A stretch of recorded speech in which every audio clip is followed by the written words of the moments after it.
Charlamos sobre matemáticas desde la investigación hasta el aula, con Cecilia Calvo. Buenas tardes, Cecilia. Hola, Pau. Otro Al viernes. fin, ¿no? Pero otro viernes no igual, ¿eh? Que veníamos con muchos viernes Es que no verdad. estábamos juntos. Ya. Pero hoy aquí. Contento de estar en presencial, de Súper. poder conversar tranquilamente. Mucho más agradable así.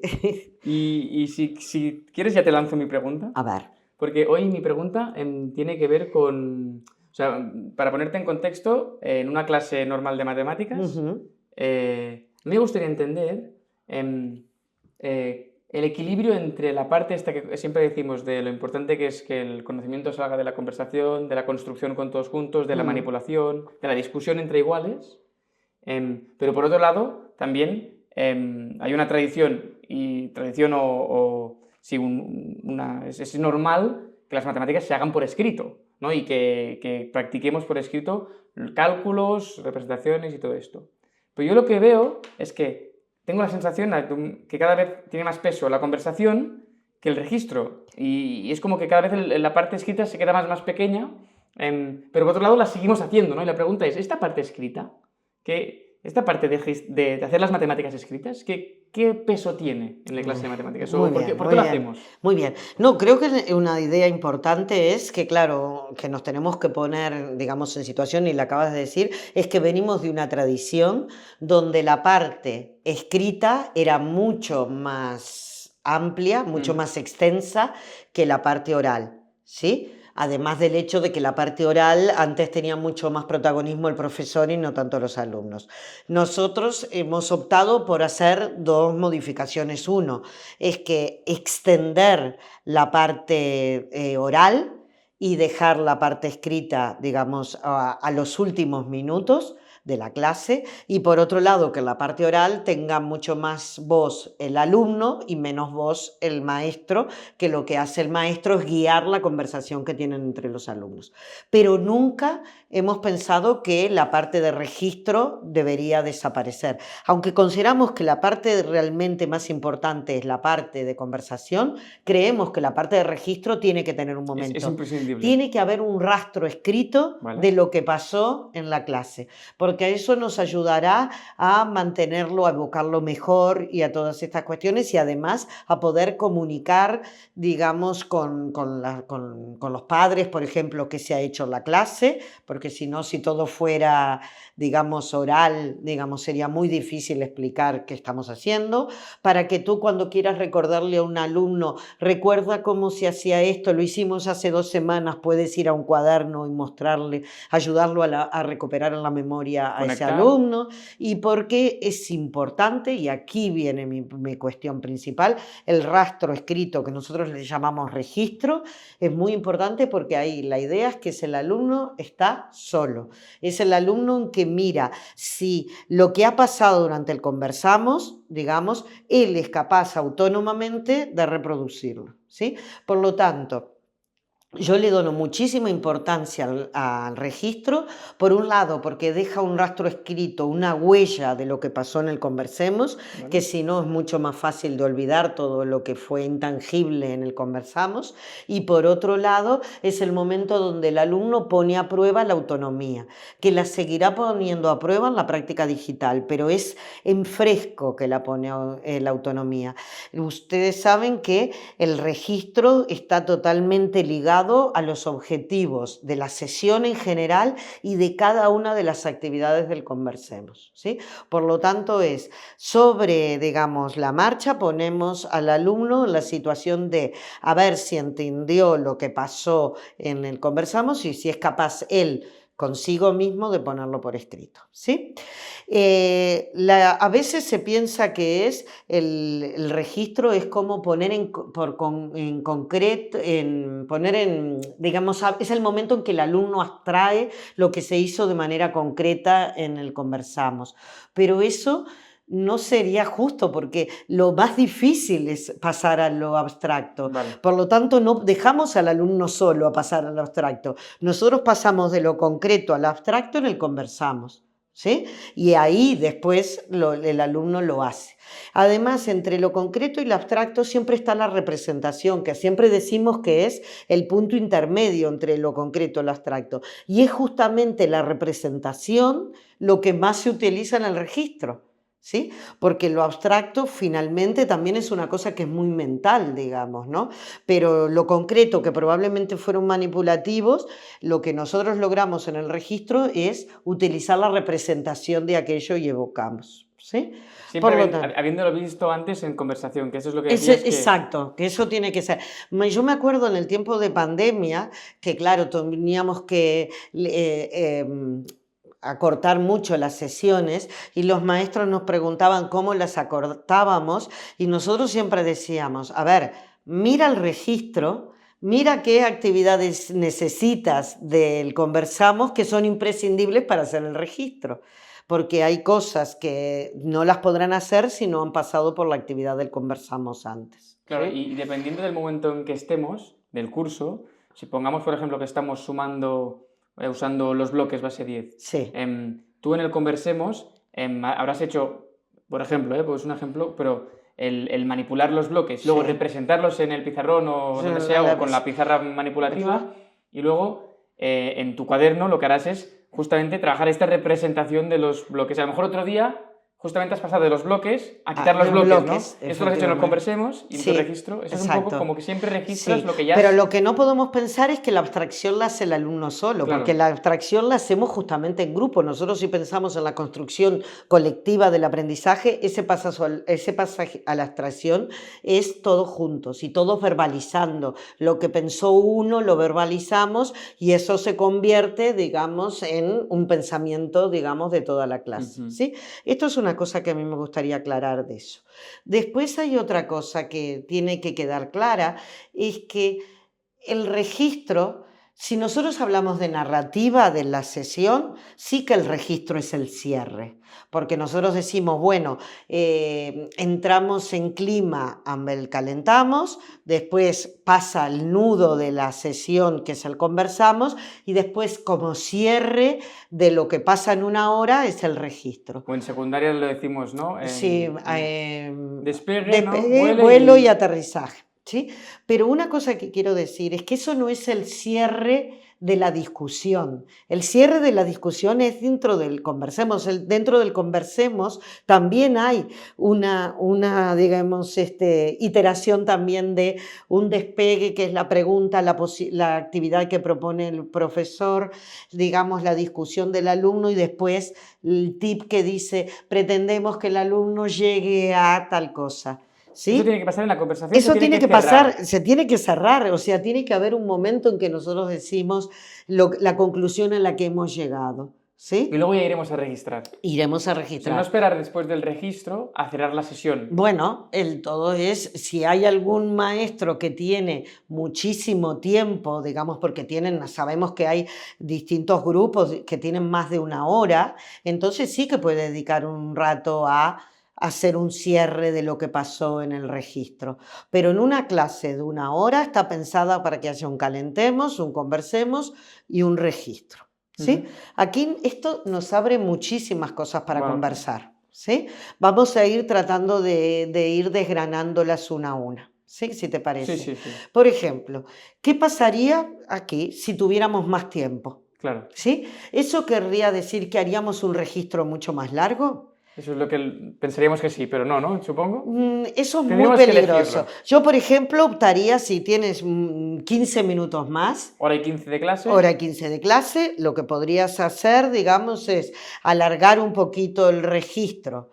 Pero alargar un poquito el registro quiere decir que aquellos alumnos que van a un ritmo más pausado, posiblemente les demos más tiempo para terminar. Pero cuidado. Lleva tareas para los alumnos que van a otra velocidad, porque si yo alargo el registro, lo que me pasa es que habrá alumnos que ya hayan acabado y somos, digamos, igual de cuidadosos en darle más tiempo a los que necesitan, digamos, ir con otro ritmo más lento, que asegurarnos de que ninguno de nuestros alumnos se aburre porque ya haya acabado.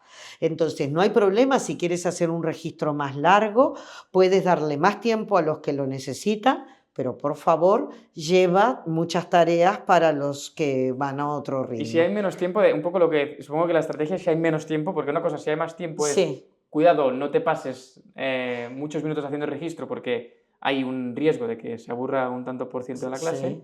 Si hay menos tiempo, la recomendación es, haz el registro en otro momento o haz el registro en la hora de clase. No, el registro nos gusta que sea después de haberlo discutido. Después de la conversación. Después de la conversación. Puede ser que a algún niño en concreto le falte tiempo. No puede ser, no. Es seguro que a algún niño en concreto le falte tiempo. Y es seguro que a algún niño le sobrará tiempo, pero para eso ya le hemos preparado las tareas de ampliación para que tengan, digamos. Lo que digo es que si lo haces mucho más largo, necesitas todavía más tareas. ¿Sí? Y también, a ver, que no solo el multinivel que tenemos nosotros para darle, también tienes situaciones contextualizadas, tienes otro montón de materiales que puedes usarlo si tienes la oportunidad de hacerlo más largo. ¿Sí? Una cosa que tenemos que tener muy en cuenta es que si nosotros damos más tiempo, un alumno lento irá, digamos, avanzando, pero un alumno rápido avanzará mucho más. O sea que un registro más largo también genera mucho más brecha, ¿sí? Porque los alumnos trabajando autónomamente, cada uno va mucho más a su ritmo y por lo tanto es mucho más difícil de controlar.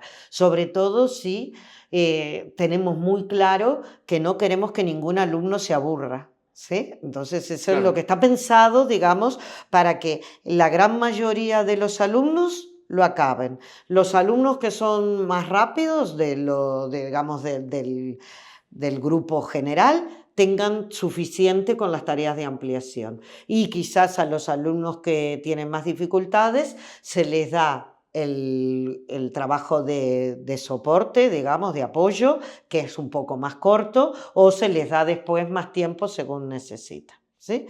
Eso es un poco con respecto a esta idea de qué pasa si tenemos más tiempo. Si tenemos más tiempo, sí que podemos hacer una apuesta en común también al final de dónde encontraron más dificultades, qué creen que podemos aprender para otras veces, donde, bueno, una conversación, una apuesta en común de cómo nos sentimos mientras lo hacíamos. Pero yo no lo dedicaría a hacer una corrección. Eso te iba a preguntar. ¿Sí? ¿Corregir? Corregir. El problema que tiene corregir es que la utilidad que tiene la gran mayoría, el uso que tiene para la gran mayoría de nuestros alumnos es muy bajo. Es como tiempo de mala calidad, digamos, ¿no? ¿Qué pasa? Y no podemos desperdiciar. No, el tiempo no lo podemos desperdiciar, ¿no? Digamos, en el tiempo de corrección, el alumno que no lo entendía, por más que lo corrijamos, simplemente pondrá bien o mal, pero digamos, pero no es un tiempo rico de conversación como el que hemos hecho y por lo tanto no conseguiremos muchas mejoras para estos alumnos, porque no estamos dándoles tiempo para pensarles, estamos diciendo que está bien y que está mal, nada más. Y los alumnos que lo tienen todo bien, un día tras otro, no sacan ningún aprovechamiento de eso. ¿Qué pasa? Hay maestros que tienen tiempo, digamos, en su horario para poder recoger los cuadernos y ellos hacer la corrección del trabajo de sus alumnos, ¿sí? Pero otra cosa que es muy importante, cuando tú estás, durante el tiempo que tú estás, ellos están haciendo registro, tú vas pasando también por los bancos de los alumnos y les puedes ir marcando bien y mal. Por lo tanto, eso te reduce el tiempo en que tú estás dedicando a hacer la corrección si te llevas todos los cuadernos. También puedes hacer que te quedes con 4 cuadernos de 4 niños aleatoriamente y vas haciendo correcciones. Pero el tiempo de hacer una corrección sistemática del resultado de las sumas les tiene que haber dado tal y tal, y los niños ponen bien y mal, es un tiempo de mala calidad. Pero yo creo que las maestras, o yo he visto clases, da una seguridad, o sea, no sé si es falsa seguridad o no, pero una seguridad de tenerlo controlado, de que el alumno esté tranquilo, de que lo tiene todo controlado. Y las familias. Porque muchas veces lo que piensan los padres, si no está bien y mal, ni si no está anotado bien y mal, es que el maestro no prestó atención a lo que estaba haciendo su niño. Pero no es cierto. Lo que pasa es que estamos como con visiones de maestros del pasado, que el maestro estaba en su mesa, en su escritorio, los niños estaban trabajando y se acercaban y les ponía bien y mal. Pero ahora estamos hablando de unos maestros mucho más presentes en el trabajo de los alumnos, o sea, incidiendo continuamente mientras los alumnos trabajan, ayudándolos y que no, simplemente que quizás no ha tenido el tiempo de tomarse y para hacer toda la lectura. Por lo tanto, yo lo que recomiendo es ir con el lápiz con el que vamos haciendo correcciones y ir mareándolo cada vez que nos acercamos a una mesa y miramos, ¿sí? Después, si detectas una pregunta que ha sido mayoritariamente dificultosa para todos los alumnos, lo que puedes hacer en la sesión siguiente, mirar el calentemos y cambiarlo y decir, mira, el calentemos más adecuado para esta sesión es que yo discuta, que no es corrija, sino que discuta con mis alumnos una dificultad que vi patente en el registro de la semana pasada o de la clase pasada y que me hace pensar a mí que no había quedado lo suficientemente claro. ¿Sí? Y creo que a lo mejor también, a ver si estás de acuerdo conmigo, esta parte de corregir al final es como para asegurar o intentar asegurar que todo el mundo ha entendido todo lo que se tenía que entender en esta sesión, ¿no? Que también es una sensación como de control, cuando realmente la idea es que el alumno vaya progresando a lo largo del curso. Exacto, no todos al mismo tiempo, y además tener bien el resultado de una tarea no quiere decir que la tarea la haya hecho bien, porque son muchas más cosas. Le estamos dando mucho más valor al resultado cuando hacemos la corrección que no al proceso. ¿Sí? Y por lo tanto nosotros creemos que es muy importante darle todo el significado al proceso y por lo tanto da una idea inadecuada poner bien o mal simplemente mirando el resultado porque el maestro dice cuánto les tiene que haber dado. ¿Sí? Sí que son cosas que son muy lentas de cambiar porque es cambios de paradigma y porque nosotros nuestros pasados como alumnos siempre pasaba porque el profesor, una de las tareas del profesor era proponernos ejercicios y después decidir si el ejercicio estaba bien o mal. Y es por eso que hay veces en que nosotros ponemos el rincón de verificación también, porque con la calculadora hay momentos de cursos en que el que puede decidir si está bien o mal, digamos si es un cálculo, podría ser directamente una calculadora. ¿Sí? Y otra pregunta que tengo. En los cursos más pequeños, bueno, depende, pero en general, pues en primero de primaria, segundo, hay una dificultad de lectura. Ajá. Muchas veces. Sí, es una cosa que me gustaría comentarlo. ¿Sí? Pues, ¿cómo lo gestionamos esto? ¿Se lee todo junto? Claro, aquí depende mucho del plan de lectura que tenga la escuela en su conjunto. ¿Sí? Nosotros cuando pensamos la propuesta, lo que fuimos pensando es que a nivel de primero siempre haya una lectura acompañada, porque no tenemos idea, digamos, en qué nivel de lectura están los alumnos que tenemos entre manos. A nivel de segundo, se va dejando la lectura acompañada en las situaciones contextualizadas, lo que nosotros le decimos PAES, ¿no? Problemas aritméticos escolares, que son aquellos problemas en contexto que habitualmente aparecen 4 en el registro, ¿no? 2 y 2. Si subes al autobús y salen 3. Exacto, sí, todo eso, ¿no? Entonces, ahí sí que pensamos que es muy importante que el alumno lea solo, pero nosotros podemos entender que el maestro se asegure de hacer una lectura acompañada para que los alumnos entiendan, digamos, qué es lo que tienen que hacer y lo ejecuten, y la dificultad no está en la lectura, sino en la ejecución. Solamente lo dejamos en las situaciones contextualizadas porque ahí es muy importante que el alumno por sí solo lo haga. Y después, a nivel de tercero y de cuarto, y bueno, y obviamente en quinto y sexto también, nosotros pensamos que la gran mayoría de los enunciados los pueden leer solos, pero hay algunas tareas en concreto que sería bueno que el maestro haga lectura acompañada. Son estas tareas que son muy de elige un número, ponlo en las casillas verdes, después multiplica por 7, y esto es muy importante hacer una lectura para asegurarnos que todos sabrán comenzar, porque a veces tienen como dificultades en que nosotros hemos hecho enunciados muy cortitos, muy sintéticos, para que quede mucho lugar para que el alumno trabaje y quizás el enunciado, si se lo explicáramos si nuestro interlocutor fuera un niño, lo tendríamos que hacer mucho más largo, mucho más explicativo. Pero eso lo que nos haría sería, digamos, acortar el espacio de práctica del alumno y tampoco lo queremos. Y entonces creo que hay algunos enunciados en que el maestro puede valorar esto, mis alumnos necesitarán que yo haga lectura acompañada. Y por lo tanto yo lo que propongo a partir de tercero en adelante es que el maestro tome la decisión de lo voy a leer y esto no, y lo comente con los alumnos, que la mayoría son para que lea solo y los otros lectura acompañada. Yo creo que en una de las eternas iteraciones que hacemos del producto, ustedes saben que nosotros el producto cada año le vamos agregando capas que lo mejoran, una de las cosas será como una orientación, unas sugerencias de creemos que este enunciado es bueno que haga lectura acompañada. Creo que es importante entender por qué hemos optado por enunciados que quizás un maestro dice, pero para un niño de tercero este es un enunciado muy complejo. Yo creo que eso se dice bastante, ¿no? Como, ostras, os habéis pasado con este enunciado tan complicado. Yo esto lo he complicado, sí. Y creo que es una cosa que hay que balancear.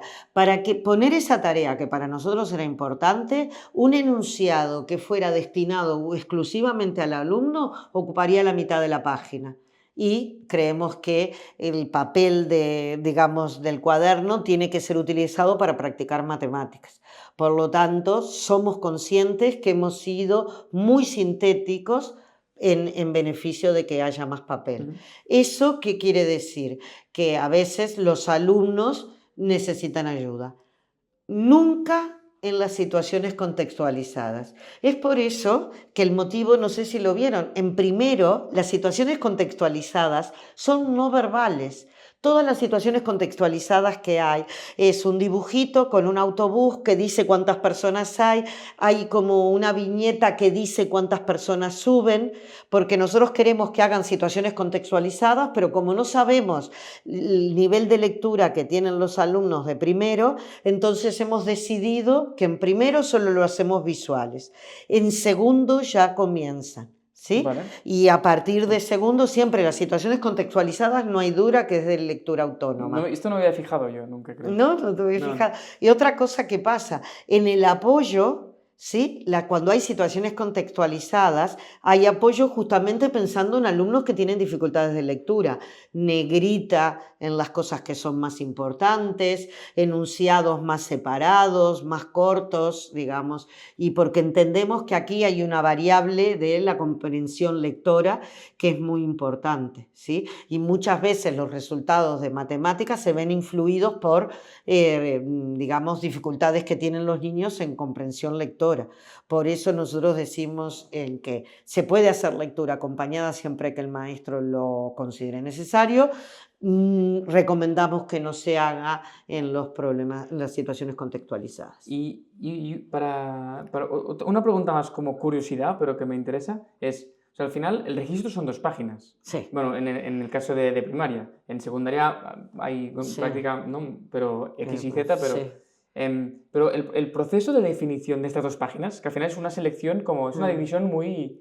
Como no tienes tanto espacio, ¿no? Tienes que decidir muy bien qué preguntas haces o qué actividades haces. ¿Cómo funciona este proceso? Muy bien. Y eso me parece muy interesante porque cuando hoy hablábamos de aquellos grupos que tienen más tiempo para hacer el registro, una tentación que hay, que creo que hay que valorarla, pero hay que considerarla también, es que el maestro decida, antes de ir al cuaderno, hacer un poco de práctica por escrito, de rastro escrito, por ejemplo, con la pizarra mágica.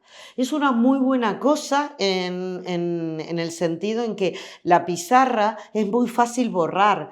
Da la sensación de que el alumno es mucho más valiente al escribir en una pizarra en la que puede borrar. Nosotros que hemos leído el libro, digamos, de Peter Liljedahl, que habla justamente de las ventajas de las superficies borrables cuando trabajan los alumnos. Por lo tanto, eso lo valoramos. ¿Qué pasa? En ese momento el maestro tiene que proponer él una tarea. ¿sí? Y lo que pasa es que la tiene que pensar bien. ¿Por qué? Porque nosotros en el cuaderno hemos estado meditando para poner eso. ¿Qué puede pasar? Que se encuentre con dificultades que nosotros hemos querido evitar. Por ejemplo, los números no pueden ser al azar. Cuando yo quiero practicar un determinado procedimiento, los números están elegidos para que las dificultades aparezcan graduadas y no sea que el primero ya sea ni demasiado fácil ni demasiado difícil, ¿sí? Por lo tanto, si un maestro tiene suficiente tiempo como para agregar al registro este momento de agregar él tareas, perfecto, simplemente que se tome el tiempo de pensarlas primero cómo las graduará, ¿sí?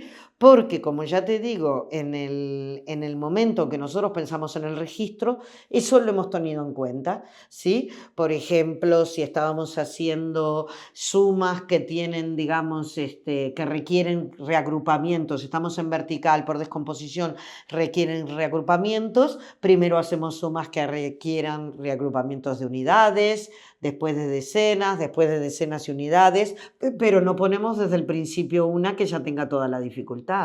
O si estamos trabajando... Reagrupamiento es con llevadas, ¿no? Con llevadas, sí, es que no quería decir la palabra prohibida. Yo lo digo porque la gente no se entiende, pero sí, muy bien, porque lo que haces es reagrupar unidades en una decena y una... Exacto. Sí.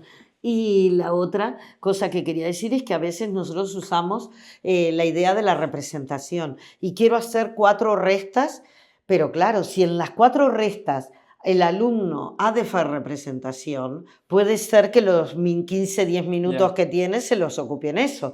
¿Por qué no hacemos, nosotros le damos la representación en la mitad y el alumno solo representa la otra mitad? Está practicándolo, hay registro escrito, pero sacamos un poco la dificultad y digamos, y simplificamos ese registro, ¿no?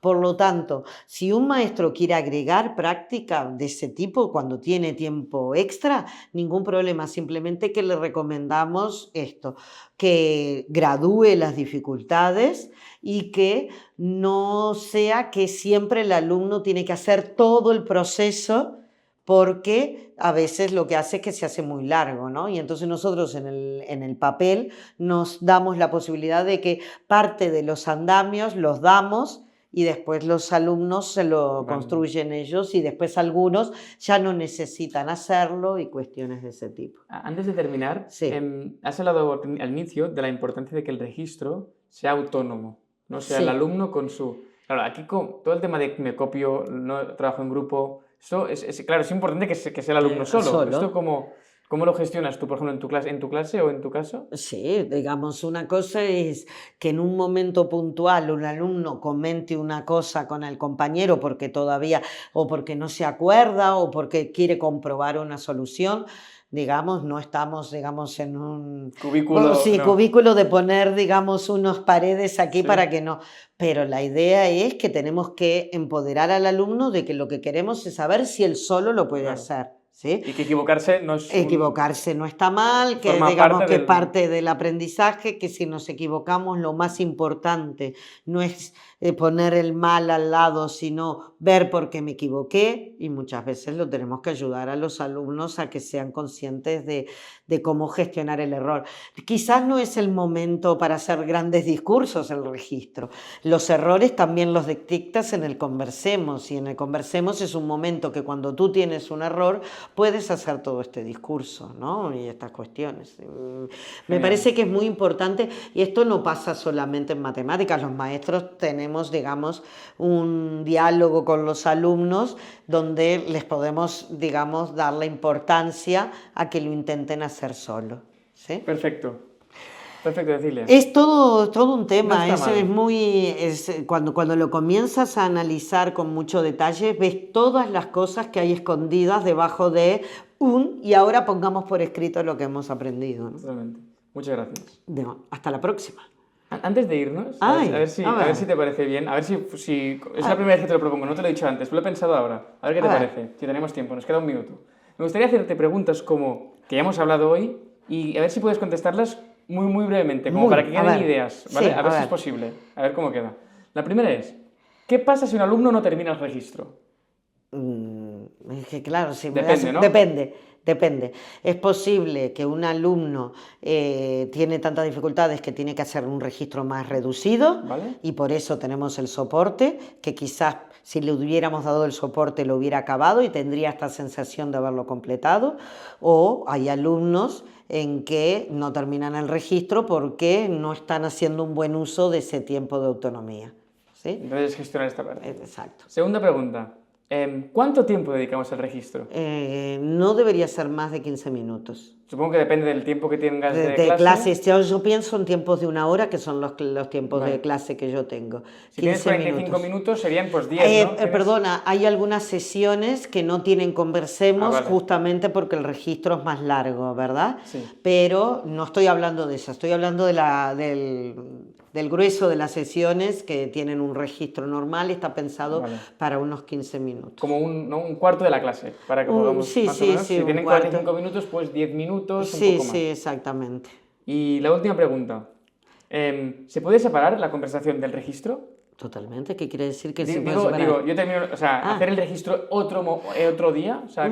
Es poco conveniente porque nosotros lo que queremos es que ellos se evoquen lo que ha pasado en el... Lo tengan fresco. Que lo tengan fresco, efectivamente, porque justamente hacemos el registro para que eso, que en este momento lo tengan fresco, cuando ya no esté fresco puedan recurrir al registro para recordar lo que pasó en el Conversemos. Vale. Entonces, no lo veo nada conveniente. Ahora, si alguien tiene un descanso de 20 minutos y después vuelve al registro, perfecto. Obviamente que no es ningún problema. Genial.